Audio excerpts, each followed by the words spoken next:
Welcome to Sound Word Live, bringing you 2 hours of biblical worldview, answers, and commentary to today's questions, controversies, and culture.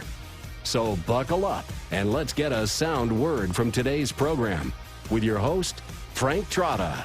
Good afternoon, South Florida. This is Frank, and that was Dave Mitchell, and you're on Sound Word Live, 1080 AM, The Answer. At the moment, we have with us Florida Attorney General, General Bill McCollum, a former U.S. Congressman representing Florida. Bill McCollum is currently in the thick of the Florida gubernatorial election race. Attorney General Bill McCollum, and former member of U.S. House of Representatives, has been Florida's Attorney General since 2007. Welcome, General, to Sound Word Live today. How are you? I'm great. Good to be with you. Thank you for having me on. Oh, it's a pleasure to have you. You're joined in studio today by Tony Calatayud, the General Manager here at WHIM, and Dave Mitchell. Hi, fellows. Good to hear you. General McCollum, Tony Calatayud, it's a pleasure and a privilege to have you here on the program and on our radio station as well. Just quickly, I know we've got limited time with you, and you're running around all over the place. Talk to us a little bit. I mean, this was a race until of about 2 months ago. It was you and Alex Sink. You were putting your dollars away for the general election, and all of a sudden, a guy with a lot of dollars from the west coast of Florida came in here and kind of changed the spectrum of the race a little bit. A guy who has a lot of money but a lot of inexperience, and also has some challenges from way back when concerning HCA. Give us a feel of this whole race right now, particularly with Rick Scott coming to the front here in the last 2 months. Well, in the last 2 months, Rick Scott has spent, we believe, around $20 million of his own money, or most of it his own money. He gives every indication of wanting to spend maybe equally that amount between now and August 24th. But the experience money cannot buy. And I want to say that again. I have the experience that money cannot buy. You use that word. I think that's very important, even though a lot of people now are looking for an outsider. I think they're really looking not so much for an outsider as they're looking for somebody who believes in the values that they've felt betrayed about, who believes in the fundamental core principles of the conservative, which I am and have been. I was elected with Ronald Reagan. I served in Congress. I believe in limited federal government. I believe in individual liberty and choice. I'm a Christian. I believe in God. I certainly believe in the sanctity of life, and I have a long track record of voting in Congress 100% pro-life, and I have a record on everything. My opponent in this primary, who's come from nowhere, literally, except for the money, doesn't have that record. He just has what he says. And he doesn't have any knowledge of state government or how it runs, although he's working towards that, I'm sure. I think that at the end of the day, as our ads are now going up, we won't have as much money as he does, but we're up now. We have not run our race yet. We are in that process. Over the next 2 months, the voters are going to be refreshed on who I am and what kind of leadership they really need in Tallahassee. And they're going to choose me. They're going to choose somebody they can trust, they know, and who has the values that they share. General, you've been hammering him hard on this, on the fraud of HCA. Do you think that will be a key determinant factor here as Floridians look at this race? I think it's one of two or three that are very key in the primary.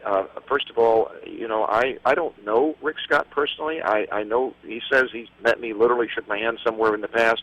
But in this campaign, I've yet to meet him. He's said he wants to debate, but he's not been willing yet to show up for a debate, and there's been none scheduled, not because of a want on our part. But at some point, people are going to realize what this is all about. And it's about a couple of things. One, while he was the CEO of Columbia HCA, the largest Medicare fraud occurred in history, and the company was ultimately criminally fined $1.7 billion. This was for changing codes, for making sweetheart deals with doctors to buy hospitals, and in a huge merger operation that he was in charge of and did during that time all over the country. The FBI raided many of the hospitals, and one raid was 30-some-odd of them, and a week later he was forced out by the board of directors, who said, goodbye, but you can have $300 million in stock options and $10 million in cash. And he's using that money that was essentially ripped off from the taxpayers, that's what Medicare fraud is, to run this campaign. That's where he derived his wealth to begin with. So I think people are going to look at that. They're going to question it.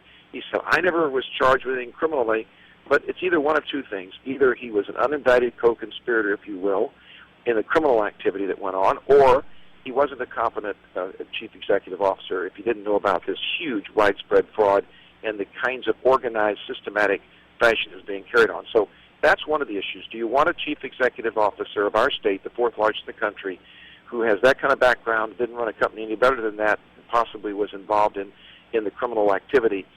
Or do you want somebody you know a lot about and trust? And then the second part of this is, I mentioned it a minute ago, it's the experience factor, the knowledge of our state.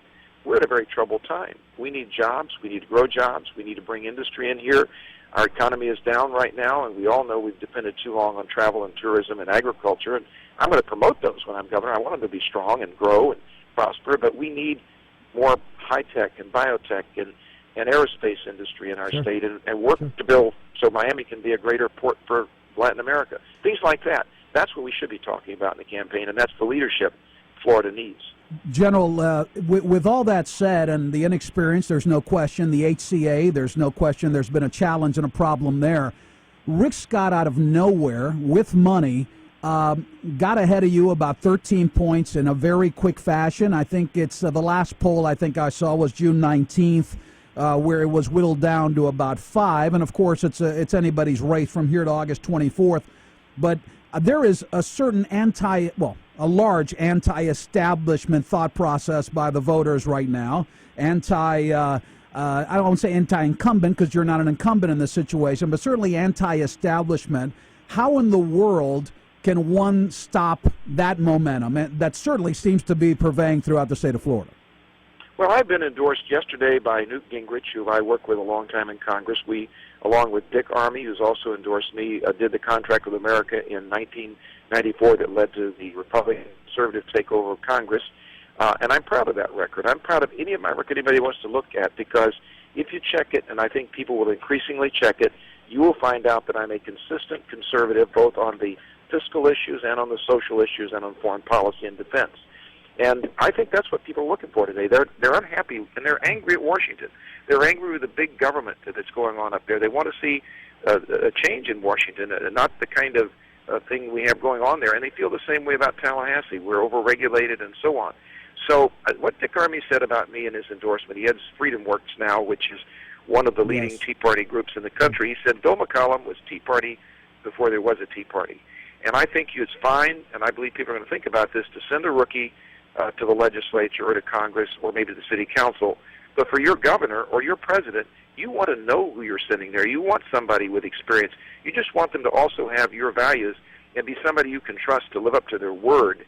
We need that in Tallahassee. We need a change in that regard. We need a strong, consistent, conservative voice who's going to make principled decisions on appointment of judges, on the decisions we have to make about all the value issues that are there. And I've got that record. And as Attorney General, I've been in the fight, of opposing things like same-sex marriage and defending the ban on gay adoption and for the sanctity of life throughout. And people know my record. It's not like this fellow who's come out of nowhere says, I'm, for example, the pro-life leader. Well, he had hospitals that he governed for a considerable period of time that did abortions, did elective abortions. He has a ownership interest, a major ownership interest in a pharmacy in California that sells the morning after pill without a prescription. And yet he says he is the pro-life leader. And it's that kind of misleading thing that I think people will reject, and they're going to look for somebody they know, they trust, because the governor's office is too important to turn over to somebody for on-the-job training and somebody you're rolling the dice with where you really don't know what they stand for. You only know what their money is telling you that they want you to hear. Well, certainly you've been pro-life, and on those important issues, you do have a record. One thing, Attorney General McCollum, that Rick Scott has been attacking you on is the stealth ads, that these large 527s coming out of nowhere, and basically he's stating that you're behind this thing. Your thoughts and your comments. Well, first of all, I don't control the organizations that he's referring to, but I did for the Florida one. The one came out of Denver and spent some money, and I really had nothing that I could do with that at all. That's I understand, a 501c4. It's a separate organization.